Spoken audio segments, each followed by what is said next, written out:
आणि आज सचिनजी अहिर यांचा अर्ज आम्ही उपसभापती पदासाठी भरलेला आहे आणि ते नक्की विजयी होतील याची आम्हाला खात्री आहे.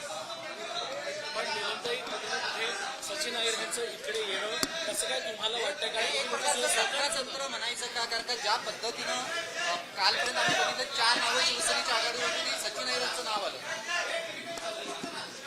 हे पहा, सचिन अहिर यांचा माझा जवळजवळ 4 दशकांचा परिचय आहे. ते राष्ट्रीय मिल मजदूर संघाचं काम करत होते.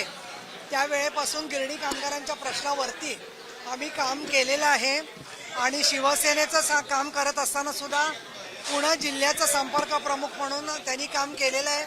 आम्ही अनेक कार्यक्रमात सहभागी होतो आणि तुम्हाला सांगायला हरकत नाही की मी ज्या वेळेला शिंदे साहेबांच्या नेतृत्वाखाली काम करायला लागले त्याबरोबर मी अनेक वेळेला त्यांच्याशी बोलले होते की तुम्ही सचिन भाऊ इकडे या, शिंदे साहेबांच्या कामामध्ये तुम्हाला समाधान वाटेल. आणि उलट अनेक वेळेला काही प्रश्न आले तर मी त्यांना विचारण्यासाठी पण द्यायचे की तुम्ही विचारा फ्लोअरवरून, कारण मी उपसभापती होते. त्यामुळे मला असं वाटतं की सचिन भाऊ अहिर यांचा जो झालेला प्रवेश आहे त्याच्यामुळे सगळ्याच जणांना आनंद झालेला आहे. आणि माननीय शिंदे साहेबांचं जे ऑपरेशन टायगर आहे त्याच्यासाठी आम्ही या सर्व गोष्टी ज्या आहेत त्याची कारणं समजून घेऊ शकतो असं मला वाटतं.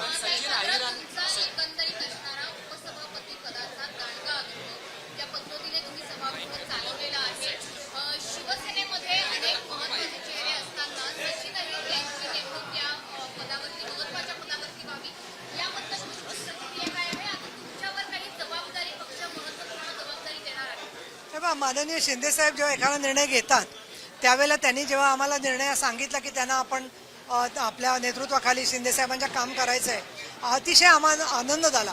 कारण शेवटी पक्ष वाढीसाठी आणि जो NDAचा महायुतीचा विचार आहे तो प्रबळ करण्यासाठी माननीय शिंदे साहेब काम करतात. आम्हाला अनुभव जरी भरपूर असला तरी सुद्धा चांगल्या पद्धतीचा उमेदवार निवडणं हे शिंदे साहेब करत असतात आणि त्या दृष्टिकोनातून त्यांनी जी जबाबदारी टाकलेली आहे सचिन अहिर यांच्यावरती ती ते चांगल्या परीने पार पाडतील.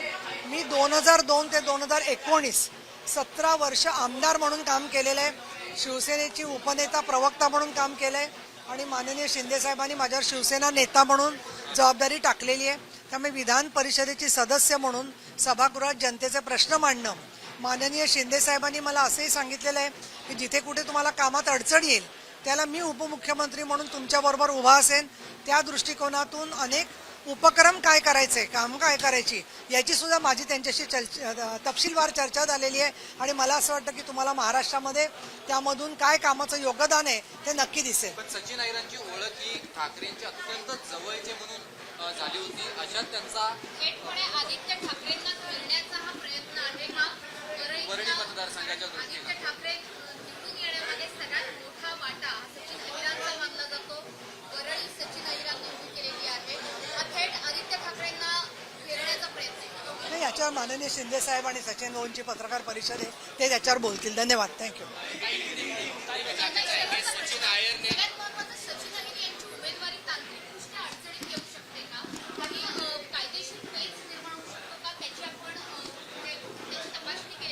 मी अरे तुम्ही बाईक देता का ढकलताय माहीत का? असं नाही करायचं. मग परत तुम्ही म्हणता आम्हाला असं बोलता. अंतर ठेवा प्लीज. त्याच्यामध्ये नाही, हा सगळा तांत्रिक आणि कायदेशीर मुद्दा जे आहे ते कायदेतज्ञ त्याच्यावर बोलतील. आणि मला असं वाटतं की आमची जी माहिती आहे ती गोपनीय माहिती सगळी पब्लिक करून त्याच्यावरती परत कायदेशीर केस काढण्याचा प्रयत्न होईल. त्यामुळे आम्ही राजकारणात बरेचसे अभ्यास केलेला आहे. कुठल्याही प्रकारनी तांत्रिकदृष्ट्या कुठलाही प्रश्न येणार नाही असं आम्हाला स्वतःच्या अनुभवावरून वाटतं. म्हणजे तांत्रिकदृष्ट्या कुठेही अडचणीत सचिन अहिर अडकणार नाही असं मला अनुभवावरून वाटतं.